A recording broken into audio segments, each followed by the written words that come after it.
Sou Débora Prates, advogada, mulher branca, de cabelos loiros, cacheados, cor de mel, na altura dos ombros, uso óculos escuros preto, tenho o nariz arrebitado, uso batom vermelho, estou com um brinco só na orelha esquerda, vermelho, de pena, da comunidade Macuxi, Roraima, uso vestido jeans em tom claro, de alças grossas, tenho ao fundo uma parede num tom azul médio. Agora eu quero fazer os agradecimentos iniciais para eu estar aqui, ter essa oportunidade nesse honroso evento, ao querido doutor Joelson Dias, que foi quem indicou o meu nome. Agora, feito esse preâmbulo inicial, ainda esqueci, eu quero pedir para que todas as pessoas presentes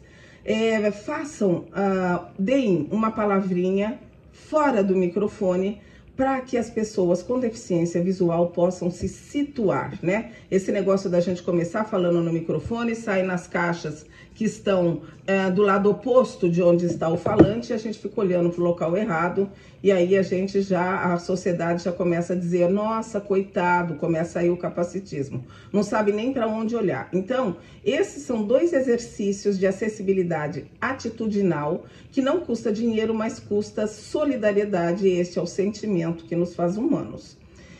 Neste evento, nós vamos fazer uma homenagem ao nosso queridíssimo professor eterno, Romeu Sasaki, que já está no andar de cima, nos deixou faz tão pouco tempo, e quanta falta já nos faz, porque é um homem que dedicou a sua vida em prol da restauração da nossa dignidade, da dignidade humana da pessoa com deficiência. Então, para você, meu querido e eterno amigo e professor Romeu Sasaki, as minhas sinceras homenagens. Ai, e a sua falta, né, que nós vamos sentir eternamente, mas a sua energia, eu sei que está aqui e está com todas as pessoas que estão presentes, de certa forma, tanto virtual quanto presencialmente, nesse evento. E para seguir a pegada do nosso queridíssimo Dr. Romeu, com quem eu tive a oportunidade de estar em vários eventos e falar sobre o tema que eu vou falar agora, eu vou discorrer um pouquinho sobre acessibilidade atitudinal, porque não vai dar tempo de falar muita coisa, nós temos apenas 10 minutos. E eu quero dizer, a acessibilidade atitudinal, para mim, ela é a principal das acessibilidades. Porque é preciso primeiro mexer dentro para depois mexer fora. Então, quando a gente fala em acessibilidade, o que eu ouço comumente é assim, Débora, então lá no meu lugar, assim, assado, nós temos uma rampa, já temos não sei o que, e vão descrevendo as acessibilidades. Mas não, a mãe de todas as acessibilidades é a atitudinal. Então é aquilo, mexe dentro para de dentro começar a mexer fora. E a gente faz ao contrário, tá errado. Porque enquanto a gente estiver mexendo primeiro fora, antes de conscientizar, educar para o conhecimento, nós vamos estar nadando contra a maré. Então, acessibilidade, o que é? É você chegar com facilidade a algum lugar. Isso no sentido amplo, genérico, abstrato, e atitudinal vem de atitude, né? Ação. Nós temos que mudar os nossos maus hábitos, e isso a gente tem que fazer, claro, como eu já disse, mexendo do lado de dentro. E eu aqui, rapidamente, quero falar do artigo 8 da nossa convenção, que tem lá o título verbete de conscientização. Ali fala das campanhas que vão determinar a sociedade e vão dirigir os gestores dessas campanhas de como a sociedade deve nos ver, porque de geração em geração a gente vem, desde que o mundo é mundo, desde sempre, com aquela pegada de que a pessoa com deficiência, ela é incapaz de amar, incapaz de trabalhar, incapaz de estudar, incapaz de maternar, paternar, etc, etc, ao infinito, né? Então, isso tem o nome de capacitismo, eu não posso deixar de falar, né? O que é o capacitismo para mim? O capacitismo é uma espécie do gênero preconceito que a sociedade atribui às pessoas com deficiência, reduzindo-as à própria deficiência. Então, é este olhar reducionista que nós temos que começar a minimizar através das campanhas através dos exercícios de acessibilidade atitudinal dentro do corpo social, para que a gente comece a desfazer, ressignificar aqueles códigos sociais que foram sendo colocados na nossa cabeça até os dias de hoje.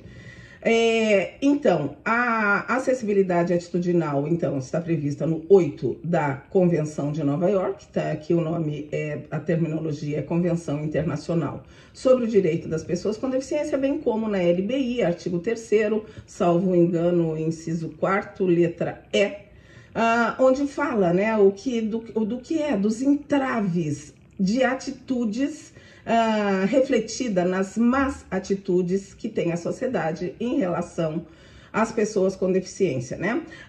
O Estado, agora eu queria falar um pouquinho sobre política pública, assim, num flash. Para a gente falar de política pública, antes a gente tem que falar em problemas públicos, né? E do problema público a gente vai falar na política pública, e aí nós vamos seguindo na caixa de ferramentas, e aí nesse caso nós vamos pegar a campanha, que é uma espécie de política pública, que vai solucionar um problema público. Qual é esse problema público? A falta de acessibilidade, a falta de conhecimento que a sociedade nutre em relação à pessoa com deficiência. É esse preconceito que a gente quer mexer.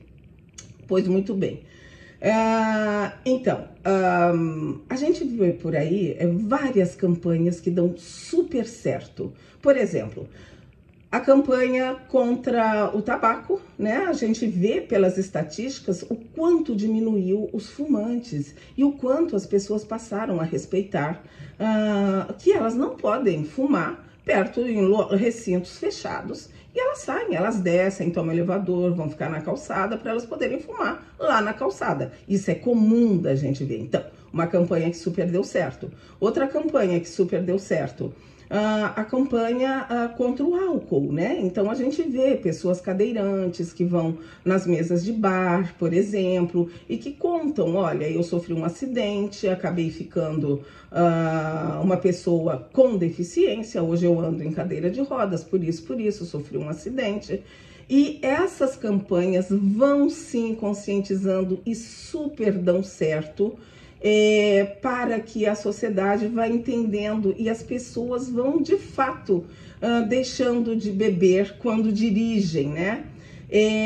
Então a gente vê que a campanha ela é o início de tudo, porque ela mexe dentro para depois mexer fora. E eu vou insistir em mexer dentro para depois mexer fora, né? Às vezes até mesmo nós, pessoas com deficiência, falamos, não, mas isso é uma besteira, eu quero mais acessibilidade, eu quero outro tipo de acessibilidade no meio físico, quero acessibilidade tecnológica, eu quero todas as acessibilidades. Mas para que elas aconteçam, é preciso que antes a gente mexa nas atitudes, na conscientização, é preciso conscientizar para educar, né? E quando a gente conscientiza, a gente leva as pessoas para o nível do conhecimento, né? A gente precisa conhecer para a gente tirar o pré-conceito, este julgamento antecipado. Nós temos uma escritora estadunidense que eu gosto muito, a Sunaura Taylor, que ela cunha um termo que eu acho bastante interessante, que ela fala na ideologia da deficiência. O que vem a ser isso? O Sunaura entende ser a deficiência, o marcador social negativo potencializado, e eu digo, ao infinito. E justamente esse infinito a gente vai sempre esbarrar naquela questão da educação, da conscientização, né? E eu quero, diante disso, eu já dei assim essa visão ampla do que seja essa conscientização e da necessidade da campanha, das campanhas de acessibilidade atitudinal.